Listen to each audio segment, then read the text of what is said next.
앞으로 네, 앞으로 이제 7주 동안 요한계시록에 나오는 7교회를 향한 하나님의 말씀을 나누려고 합니다. 그 첫 시간으로 요한계시록이 어떤 책인지를 우리가 먼저 짧게 살펴보고, 그리고 에베소 교회에 대해서 우리 함께 나누도록 하겠습니다. 여러분, 요한계시록에 대한 설교를 많이 들어보셨나요? 요한계시록이 참 어떻게 보면 어렵기도 하고 이단들이 문제시하는 그러한 책이어서 되게 우리가 쉽게 다가가지 못하지만 하나님의 말씀입니다. 그렇죠? 이단들이 이상하게 해석하고 자기 입맛에 맞게 해석했기 때문에 그렇지, 이것은 분명히 하나님이 우리에게 주시는 메시지고, 또 비록 어렵지만 그럼에도 불구하고 우리에게 반드시 필요한 하나님의 생명의 말씀이기 때문에 우리가 이 시간들을 통해서 하나님이 우리에게 무엇을 원하시는지 반드시 깨닫게 되는 시간이 되길 원합니다. 먼저 요한계시록이 어떤 책인지를 먼저 살펴볼까요? 요한계시록은 사도 요한이 로마에 있는 도미티아누스 황제라는 사람이 있었어요. 도미티아누스 황제라는 사람이 박해를 했는데, 그 박해로 인해서 사도 요한이 반모섬이라는 곳에 유배되어 있는 상태에 있을 때 기록된 것으로 알려져 있습니다. 그러니까 사도 요한이 반모섬에서 기록한 것으로 이제 알고 있습니다. 요한계시록은 복음서나 이제 또 사도행전과 같이 예수님의 행적이나 역사를 기록한 책이 아닙니다. 또 우리가 금요 예배 때 강해진을 하고 있는 갈라디아서와 같이 서신서처럼 어떤 교리적인 부분이나 교훈을 말하는 것도 아닙니다. 요한계시록은 신약 성경 가운데 유일한 예언서예요. 신약 성경 가운데 유일한 예언서가 바로 요한계시록입니다. 그래서 당시 네로 황제의 박해와 도미티아누스 황제의 핍박이 가해지던 상황에서 성도들에게 끝까지 인내하기를 부탁하며 소망을 주기 위해서 기록했고, 또 예수님이 다시 오시는 그날까지 지상에 있는 교회와 성도들이 모든 환난에서 승리하도록 도움을 주기 위해 하나님이 주신 말씀이라는 사실입니다. 요한계시록에서 여러분, 계시라는 말 여러분 아시는 분도 계시겠지만, 계시라는 말은 헬라어로 해석을 하면 베일을 벗기다라는 뜻입니다. 베일을 벗기다. 그래서 쉽게 말해서 지금까지 숨겨져 있던 그 하나님의 비밀을 사람들에게 나타내 알려주신다는 의미입니다. 그래서 요한계시록 1장 1절의 첫 문장이 뭐냐면 예수 그리스도의 계시라로 시작되죠. 예수 그리스도의 계시라. 예수님께서 우리에게 비밀의 언약을 말씀해 주시는 것입니다. 그 가운데 우리는 소아시아에 있는 7교회를 살펴볼 것이고, 오늘 7교회 중에 에베소 교회를 통해서 하나님이 우리에게 주신 말씀을 함께 나누겠습니다. 중요한 것은 예수님이 사도 요한을 통해 7교회에 하신 그 말씀은요, 7교회에만 해당되는 것이 아니라 오늘날 모든 교회와 또 나에게 하시는 말씀이라는 사실을 우리가 믿음으로 고백되어져야 된다는 것을 여러분 기억하시기 바랍니다. 우리가 함께 나눌 에베소 교회를 먼저 보기 전에 에베소라는 지역을 먼저 살펴볼 필요가 있습니다. 에베소 지역은요, 소아시아 서부 해안에 위치해 있어요. 소아시아의 서부 해안에 위치해 있는데, 자, PPT 한번 볼까요? 네, 저렇게 1번이라고 표시되어 있는 곳이 바로 에베소라는 지역이에요. 소아시아의 지역에 이렇게 서부 해안 쪽에 1번이라고 표시되어 있는 것이 에베소라는 지역입니다. 그런데 해안에 위치해 있기 때문에 이 지역의 특징은요, 상업과 교통의 중심지였다는 거예요. 그래서 소아시아에서 제일의 도시로 뽑혔습니다. 왜냐하면 해안가 위치했기 때문에 교통이 굉장히 편리했겠죠. 배로. 그리고 또 상업도 굉장히 활발해졌고, 경제면 경제, 뭐 부족함이 없었던 것 같습니다. 에베소에는 카이스터 강이 흐르고 있었고, 그 강에 무역을 위한 항구가 있었다는 사실이에요. 그래서 경제면 경제, 교통이면 교통, 상업이면 상업, 뭐 이런 것에 있어서 가장 중심지였다고 합니다. 그런데 문제는 그런 부분만 중심지였으면 좋았을 텐데, 이들에게는 한 가지 문제가 있었어요. 그것은 우상 숭배와 황제 예배의 중심지이기도 했다는 거예요. 마술과 미신도 섬겼던 도시였습니다. 대표적인 우상은 어떤 우상이었냐면 아데미 여신이라고 있어요. 다음 장에 보면 나오는데, 아데미 여신이라고 이렇게 나오죠. 사진에서 볼 수 있듯이 음흉합니다. 제가 이렇게 구체적으로 이렇게 표현을 하지 않아도 여러분 저 그 중간에 이렇게 뭐가 있는지 아시겠죠? 음흉하게 생겼습니다. 아데미 여신을 이제 우상으로 믿는 사람들은 음탕하고 신당에서 종교 매음을 했어요. 종교 매음 뭔지 아시죠? 종교 매춘이요. 그래서 굉장히 음행했던 것으로 우리가 알고 있습니다. 그래서 아데미 여신에게 숭배하는 것은 아주 음탕하고 또 악덕이 끊을 줄 모르는 우상 숭배의 제사였다는 거예요. 어찌됐든 에베소 지역은 아데미 여신이 대표적인 우상이었지 이 외에도 많은 우상들을 섬기고 굉장히 타락했던 도시였습니다. 하나님께서 이와 같은 도시에 누구를 보내셨냐? 사도 바울을 보내셔서 복음을 전하게 하셨어요. 그래서 사도 바울이 2차 전도 여행 시 에베소 지역을 방문했고 또 3차 전도 여행 시 오랜 기간 그곳에서 머물면서 전도를 했습니다. 그랬더니 바울을 통해 사람들이 기독교로 개종해서 성도가 되었습니다. 또 자료를 찾아봤더니 에베소 교회를 중심으로 160km 안에 각 도시마다 교회가 설립되었다고 해요. 그 결과 에베소는 세계적 선교 중심지가 되었습니다. 교통과 경제, 상업 이런 중심지뿐만이 아니라 전도와 선교의 중심지가 된 것이죠.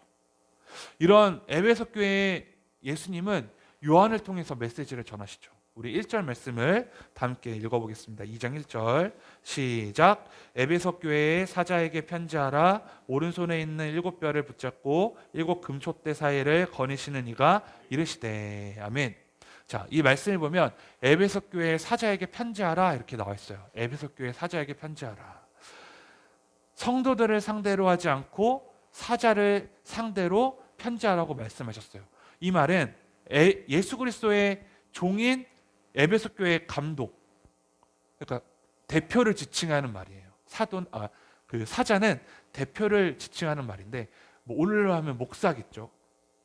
동시에 교회의 사자는 그 교회를 대표하기 때문에 그리스도의 몸인 교회 공동체 전체를 의미하기도 합니다. 목사를 의미하기도 하면서 교회 공동체 전체를 의미하기도 해요. 그래서 에베소 교회 사자에게 편지하라 라고 말을 했습니다. 그 다음에 오른손에 있는 7뼈를 붙잡고 7 금촛대 사이를 거니시는 이가 이르시되 이렇게 나와 있죠. 7뼈는 뭐냐면 아까 말했던 7 교회의 사자를 말해요. 그렇죠? 목사를 말하는 거예요. 그리고 7 촛대는 7 교회를 말합니다. 그래서 예수님은 교회의 사자들을 오른손 안에 붙잡고 계시고 또 교회들 사이로 거니시는 분으로서 교회의 주인이 되시는 예수님께서 교회를 지배하시고 친히 목양하시고 인도하신다는 사실을 표현한다는 거예요. 여러분, 이 교회의 주인은 그래서 누구예요? 예수 그리스도라는 사실이죠. 결국 교회의 모든 권세와 능력은 누구로부터 공급이 되느냐? 바로 예수 그리스도로부터 공급된다는 사실을 우리가 믿음으로 고백해야 됩니다. 그래서 1절 말씀에 에베소 교회 사자에게 편지하라. 오른손에 있는 7뼈를 붙잡고 7 금촛대 사이를 거니시는 이가 이르시되. 교회를 주관하고 계시는 분이 이르시되 라고 말씀하시는 거예요. 그래서 2절부터 3절 말씀 뭐라고 말씀하실까요? 한번 읽어보겠습니다. 2절부터 3절 시작. 내가 내 행위와 수고와 내 인내를 알고 또 악한 자들을 용납하지 아니한 것과 자칭 사도라 하되 아닌 자들을 시험하여 그의 거짓된 것을 내가 드러낸 것과 또 내가 참고 내 이름을 위하여 견디고 게으르지 아니한 것을 아노라. 아멘. 2절부터 3절 말씀을 보면 에베소 지역을 칭찬하신 내용이 나오죠. 행위와 수고와 인내를 칭찬하셨고 악한 자들을 용납하지 아니한 것, 거짓된 것을 드러낸 것, 참은 것, 견딘 것, 게으르지 아니한 것 이렇게 칭찬을 하셨어요. 이렇게 정말 많은 것을 칭찬하셨습니다. 행위는 어떤 행위를 말하냐면요. 신앙적인 행위라고 합니다. 신앙적인 행위. 하나님께 영광을 돌리는 믿음의 행위를 칭찬하신 것이고 또 수고를 칭찬하셨는데 어떤 수고냐? 복음 전파를 위해서 힘썼던 것을 칭찬하셨고 교회 설립을 위해서 수고했던 것 그리고 부흥을 위해서 수고했던 것 형제 사랑의 수고 그리고 봉사의 수고를 칭찬하셨다는 사실입니다. 그리고 인내를 칭찬하셨어요. 우상 숭배와 황제 숭배의 강요로 인해서 고난과 시험이 찾아왔을 때 인내했던 것 그리고 핍박 중에서도 굴하지 않고 믿음을 지키는데 인내했던 것을 여러분 칭찬하셨습니다. 그리고 악한 자들을 용납하지 아니한 것과 거짓된 것을 드러낸 것을 칭찬하셨는데 어떤 것이냐면 사도 요한이 반모 선물로 유배된 뒤에 자칭 사도라고 하는 거짓 사도들이 에베소 교회에 와서 성도들을 미혹했습니다. 하지만 그 미혹한 것을 물리쳐서 칭찬을 받았습니다. 마지막으로 니골라당을 미워한 것을 칭찬하셨어요. 니골라당. 자, 니골라당은 거짓된 교훈으로 현혹시킨 사람들이었어요. 거짓된 교훈을 가지고 막 현혹시켰어요. 그래서 니골라당은 자신들의 교회 안에서 성도들을 다스리는 특별한 신분을 가진 자라고 주장했던 사람들이에요. 내가 니골라당인데 교회 안에서 특별한 신분을 가진 자야. 내가 너희들을 다스리는 특별한 신분을 가진 자야 라고 하면서 사람들을 현혹시켰습니다. 하지만 교회 주인은 바로 예수 그리스도시죠. 그들을 견제하면서 미워했던 것을 칭찬하셨습니다. 여러분, 이 지금까지 말한 그 칭찬의 내용들이요, 교회에서 해야 될 당연한 일이지만 어떻게 보면 정말 어려운 일이에요. 그렇죠? 정말 힘든 일입니다. 정말 쉽지 않은 것에 열심을 가지며 올바른 길로 나아가는 교회라고 말할 수 있을 정도로 에베소 교회는 좋은 교회라고 생각합니다. 행위도 온전하고 수고와 인내와 또 이 모든 것들에 대해서 훌륭하고 악한 자들도 용납하지 않고 거짓된 것을 드러낼 줄 알고 견디고 게으르지 않는 정말 좋은 교회였던 것입니다. 여러분, 하지만 이렇게 많은 것을 칭찬받는 교회이지만 단 한 가지 책망받을 일이 있었던 것입니다. 그 일이 어떤 일이었을까요? 바로 4절 말씀에 나오는데 제가 읽어보겠습니다. 4절 말씀입니다. 그러나 너를 책망할 것이 있으니 너의 처음 사랑을 버렸느니라.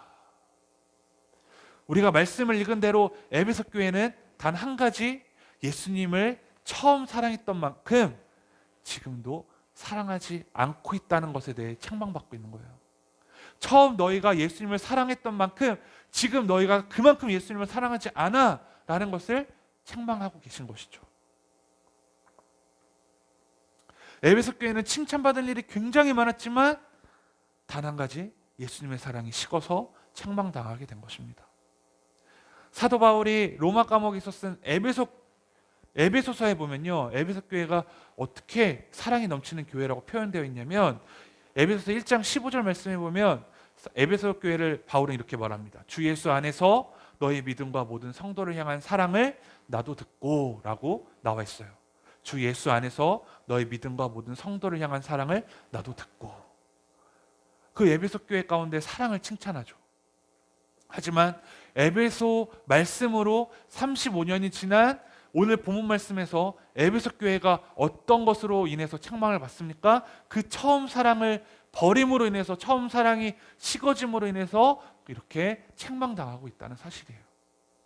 그렇다면 여러분, 처음 사랑은 무엇을 말하는 것일까요? 처음 사랑. 처음 사랑은 나를 구원해 주신 것에 대해 감사하고 하나님으로 즐거워하고 믿는 일을 가장 중요한 일로 여기고 예수님을 위해서라면 생명까지도 바치려는 그 사랑을 말하는 것입니다. 처음 사랑이 있으면 항상 간절한 마음으로 기도하고 예수님을 사모하는 마음이 뜨겁고 성경 말씀이 은혜가 넘칩니다. 나를 구원해 주신 그 대속의 사랑, 예수님이 나를 위해 십자가에 못 박혀 죽으셨다는 그것으로 인한 사랑, 그 사랑을 잃어버린 거예요. 사랑 여러분, 여러분은 예수님을 향한 그 사랑이 아직도 진행 중이십니까? 그 처음 사랑이 아직도 진행 중이십니까? 저에게 예수님에 대한 처음 사랑은요, 신학교 다닐 때 1학년 2학기 때였던 것 같습니다. 적응하지 못하던 그 신학교에서 이제 채플 시간에 찬양을 하는데 나를 구원하신 예수님의 사랑을 발견하게 되었습니다. 정말 그 전까지는 그냥 시간만 때우다 졸업하고 아니면 전과를 해야겠다라는 마음이 굉장히 컸거든요. 그런데 채플을 드릴 때 찬양을 하는데 정말 하나님의 은혜가 제 마음 가운데 막 울리기 시작한 거예요. 너무나 감사하고 은혜가 됐습니다. 그랬더니 예수님 앞에서 그 시간 저에 대한 부끄러운 죄를 발견하게 되었고 또 예수님이 나를 위해 죽으시고 다시 사셨다는 그 은혜가 너무나 감사해서 그 자리에서 창피를 무릅쓰고 무릎을 꿇고 펑펑 울면서 회개했던 기억이 납니다. 정말 얼마나 기도했는지 몰라요. 그리고 복음을 전하는 자가 되야겠다고 하나님과 약속을 했습니다. 그때는 그 어느 때보다 간절하게 하나님을 사모했고 하나님을 위해서라면 생명도 아낌없이 바치겠다고 고백했습니다. 아픔이 오고 어려운 일을 경험해도 감사함으로 쉽게 넘어갈 수 있었어요. 그리고 무엇보다 나를 대신해 십자가에서 피 흘려 돌아가셔서 구원해 주신 그 사랑에 하루하루가 너무 감사했습니다. 여러분에게도 그 사랑이 있었죠. 그 사랑이, 여러분, 그 처음 사랑이 오늘 이 시간 예배 가운데 하나님께 고백되어지는 지금의 그 사랑과 비교해 볼 때 여러분 어떻습니까? 여러분은 어떻습니까? 에베소 교회처럼 칭찬받을 내용이 수두룩하지만 예수님을 향한 그 첫사랑을 잃어버리면 아무 소용이 없는 것입니다. 예수님께서 나를 위해 십자가의 대속의 사랑을 잃어버리면 내 신앙의 연수와 직분과 심지어 참고 견디고 수고하고 인내하고 노력했던 모든 것들이 아무 소용이 없다는 것을 예수님은 오늘 에베소 교회를 통해서 우리에게 전하고 계십니다. 에베소 교회가 칭찬받았던 이 많은 것들을 너무나 잘하는데 정작 예수님에 대한 사랑을 잃어버렸으니 무슨 소용이 있겠습니까? 내 신앙에서 예수님의 사랑을 잃어버리면 아무 소용이 없는 것입니다. 성경책을 끼고 다니고 여러분 또 교회 다닌다고 한들 예수님의 사랑을 잃어버렸는데 여러분 우리가 무슨 소용이 있겠어요? 예수님에게 인정받지 않는데 사람들에게 인정받아서 무슨 소용이 있겠습니까? 예수님께 인정받으면요, 예수님께 그 처음 사랑을 인정받으면요, 그리고 지금도 그 처음 사랑이 있다면 예수님께서 인정해 주시겠죠. 그러면 사람들에게 인정받을 필요가 없어요. 맞죠 여러분? 예수님께 인정받는데 사람들에게 인정받으려고 힘쓸 필요가 없다는 거예요. 이 말씀만 지키면요 그 사람들도 다 예수님을 따라올 거예요. 그런데 내가 그 처음 사랑을 잃어버려서 그 많은 사람들에게 덕이 되지 못하고 은혜가 되지 못하니까, 그쵸 여러분? 에베소 교회는 그들이 처음 복음을 받았을 때 감격 속에 행했던 그 사랑의 행위가 너무 형식적으로 변했던 것입니다. 너무 변했어요. 여러분 저 이 말씀을 주면서 이 변했다는 이 타자를 칠 때 제 마음에 너무나 울림이 왔어요. 제가 처음에 그 사랑을 느꼈던 신학교 1학년 2학기 때 그때는 목사도 아니었잖아요. 그때는 개척도 하지 않았었잖아요. 그때는 그냥 신학생이었어요. 신학교 다녀서 성경 책 한 번도 읽어보지도 못했던, 찬양이 뭔지도 몰랐던, 정말 아무것도 몰랐던 신학생들이 앞에서 찬양하고 있으면 저는 그냥 구경만 했던, 어떻게 보면 구경만 했던, 빨리 시간이 지나서 집에 갔으면 좋겠다 이 생각만 했던 자였거든요.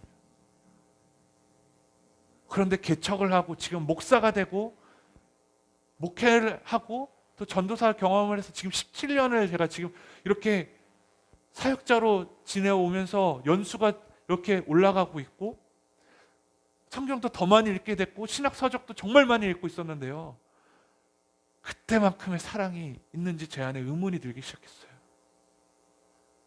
그렇게 책을 많이 읽고 있고 성경을 열심히 읽고 있고 목사라는 것을 많은 사람들이 알고 있고 유튜브에 올리기도 하고, 여러분 교회 간판을 건 지가 3년이 다 되어가고 목사 안수 받은 지가 벌써 몇 년이 지나갔고 전도사 포함하면 사역 경험이 그렇게 많이 지났음에도 불구하고 그 처음 사랑을 잃어버려서 오히려 더 부끄럽더라고요. 나에게 과연 중요한 게 무엇일까? 내가 정말 언변이 뛰어난 그 설교를 준비하는 것보다 성도들에게 마음을 사기 위해 내 감정을 주는 것보다 더 중요한 것은 내 자신이 처음 사랑을 회복하는 것이에요. 그래서 성도들의 나의 모습을 보고 예수님의 그 처음 사랑을 발견해서 우리 성도님들도 그렇게 처음 사랑을 발견하도록 노력하는 것이 너무나 중요하다는 사실을 이 타이핑을 치면서 깨닫게 되더라고요. 한국교회에 무엇이 필요하죠?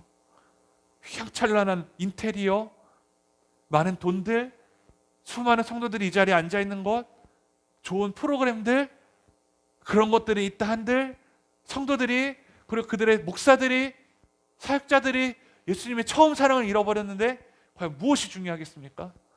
왜 한국교회가 정점을 지나서 사람들의 입에 오르락내리락하고 많은 세상 사람들의 손가락질 거리가 됐는지 여러분 이해하십니까?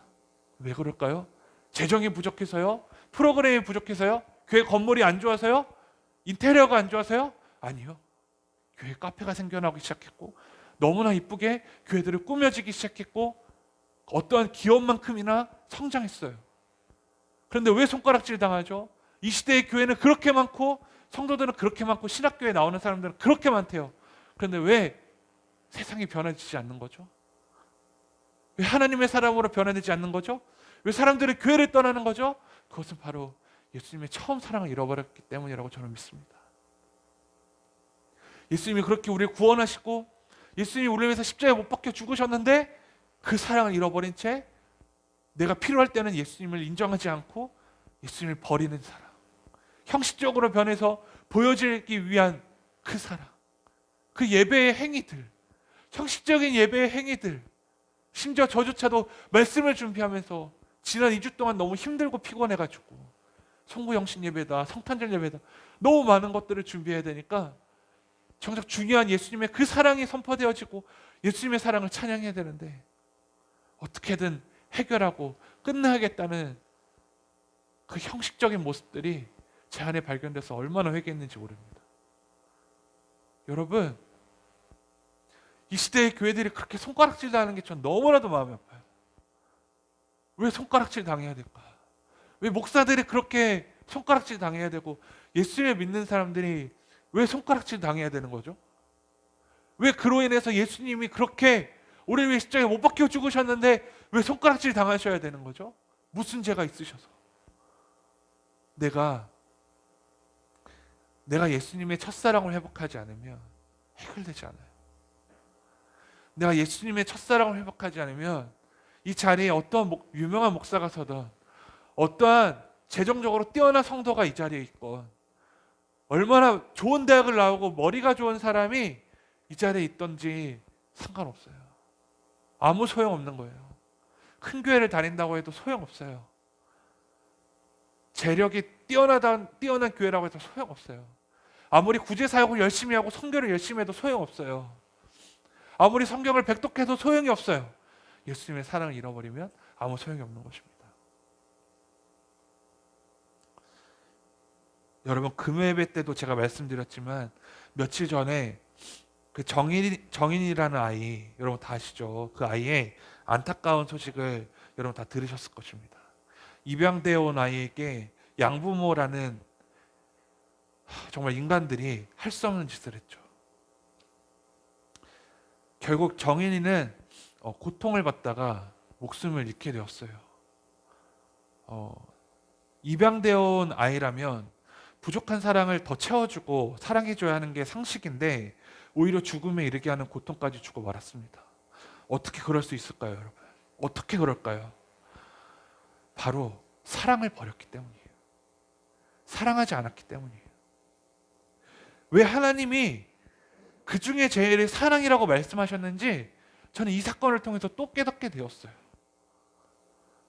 사랑이 제일이라. 그 중에 사랑이 최고다. 처음에 정인이를 어떤 마음으로 데리고 왔는지 모르겠지만 학대를 하고 폭력을 휘두르고 그랬을 때 그때는 사랑을 버린 게 분명합니다. 사랑했다면 그럴 수 없죠. 사랑이 있었다면 더 보듬어주고 더 안아주고 더 감싸주고 더 아껴줬을 것입니다. 사랑 여러분, 우리의 모습을 돌아봐야 될 것 같아요.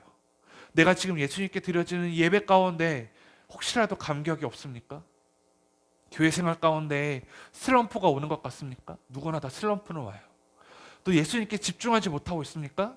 그때는요, 예수님을 향한 처음 사랑을 점검해야 할 때입니다. 처음 사랑. 우리는 너무 쉽게 불타오르고 너무 쉽게 차가워지죠.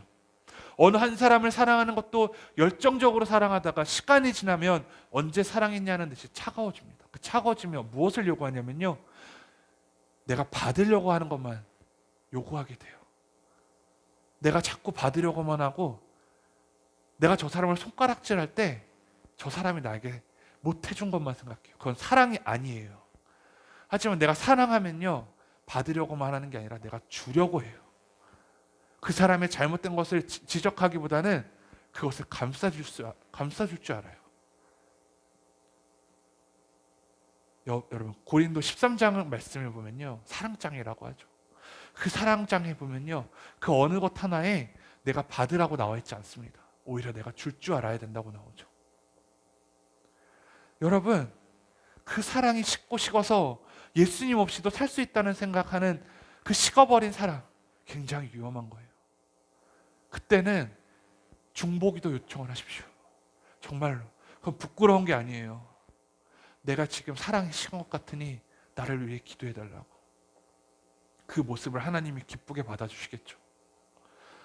예수님을 사랑하니까 교회에서도 직장에서도 가정에서도 희생하고 헌신하고 사랑을 실천하는 삶을 살게 되는 것입니다. 하지만 예수님의 사랑이 식는 순간 우리는 이기적인 사랑으로 변해요. 내 기준의 사랑, 주기보다는 받기 원하는 사랑, 내 입맛에 맞는 사람만 사랑하는 사랑. 하지만 예수님께서 우리에게 주신 십자가의 그 사랑은 우리가 그렇게 쉽게 식어버려도 되는 사랑이 아닌 것이죠. 여러분, 에베소 교회는 외부적으로 공고해지고 학문적으로 치우쳐서 신앙의 옳고 그름을 정확하게 판단하게 되고 이단을 경계하다 보니까 너무 교리적으로 치중하게 되고 자연히 처음 가졌던 예수님에 대한 사랑이 점점 식어지고 사랑을 상실하게 되어버렸습니다. 여러분, 정말 잘 판단해요. 율법주의자들 보면요, 이것이 말씀 안에서, 율법 안에서 맞다 아니다 정말 잘 알잖아요. 그렇죠? 잘 깨닫잖아요. 잘 분별하잖아요. 그런데 그들에게 예수님의 사랑이 없는 거예요. 무슨 소용이 있겠어요? 성경을 그만큼 알고 신학에 대해서 그렇게 많이 알고 이론적으로 그렇게 많이 아는데 무슨 소용이, 그렇다고 그런 부분에 있어서 몰라도 된다는 아니에요. 알아야 돼요. 알아야 행함으로 옮겨지기 때문이죠. 그렇죠? 다만 그 사랑을 잃어버린 채 거기에만 치중되면 절대로 안 된다는 사실이죠. 에베소 교회를 볼 때 그래서 열심히 하는 것도 중요하지만 더 중요한 건요, 제대로 하는 게 중요해요. 열심히 하는 것도 중요하지만 제대로 하는 게 중요하죠. 교회에서요, 여러분, 문제를 일으키는 사람들이 분명히 있습니다. 정말 저는 거짓말하는 게 아니라 우리 교회는 없어요. 우리 교회가 오래되지 않아서 그런지 개척교회에서 그런지 사람이 많이 없어서 그런지 모르겠지만 문제를 일으키는 원인 중에 하나는요, 열심히해요. 정말 아이러니하죠. 정말 열심히 하는데 그 사람이 문제를 일으켜요. 그러니까 다 그렇다는 건 아니에요. 왜 그러냐? 열심히 했는데 제대로 된 열심이 없기 때문이죠. 그 열심 가운데 그 기준은 누구예요? 나예요. 내가 그 기준에 맞아야 돼요. 그러다 보니까 사람들을 손가락질하고 사역을 정말 성가대도 하고 교사도 하고 또 뭐 있어요? 주차요원도 하고 또 뭐 있어요? 모르십니까?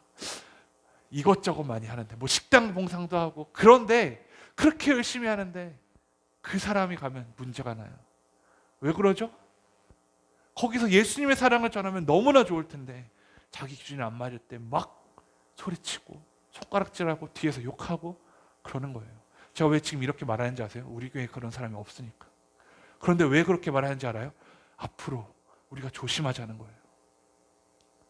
우리 교회라고 없다는 보장 없잖아요. 제가 그럴 수도 있고요. 우리 아내가 그럴 수도 있고요. 여러분이 그럴 수도 있어요. 열심히 하세요. 그런데 제대로 열심히 하셔야 돼요. 예수님께서는 책망으로만 끝나지 않으시고 마지막으로 이제 권면을 하시죠. 5절에 말씀하십니다. 5절 우리 함께 읽어보겠습니다. 시작. 그러므로 어디서 떨어졌는지를 생각하고 회개하여 처음 행위를 가지라. 만일 그리하지 아니하고 회개하지 아니하면 내가 내게 가서 내 촛대를 그 자리에서 옮기리라. 아멘. 어디서 그 사랑이 떨어졌는지를 생각하고 회개해서 처음 행위를 가지라. 그렇게 하지 않으면 내가 내 촛대를 그 자리에서 옮기리라. 사랑의 책망이지만 동시에 매우 위험 있는 말씀입니다. 어디서 떨어졌는지를 생각하라. 하나님 말씀에 비추어서 자기를 돌아보라는 것인데 그냥 돌아보라는 것이 아니라 너희가 어떻게 구원을 받게 되었는지를 계속 기억하라. 그 구원의 처음 사랑을 기억하라 라는 것이죠. 그렇게 하지 않으면 내 촛대를 옮겨버리겠다고 말씀하셨어요. 촛대는 아까 뭐였어요, 여러분? 뭐였죠? 교회였잖아요. 교회. 촛대를 옮기시겠다는 말씀은 교회를 없애버리겠다는 거예요. 맛을 잃어버린 소금이 버려져야 되는 것이 당연한 것처럼 예수님을 향한 사랑을 잃어버린 교회는 없어져 버리는 것이죠. 하지만 7절에 보면 그 사랑을 다시 회복하는 사람에게는 하나님의 낙원에 있는 생명나무의 열매를 먹게 하시겠다고 말씀하십니다. 생명나무의 열매. 여러분, 이 생명나무의 열매가 어디서 나오죠? 창세기에 나오죠. 창세기 2장에 보면 하나님께서 아담과 하와를 창조하시고 에덴 동산에 있는 중앙에 있는 선악과를 먹지 말라고 말씀하셨어요.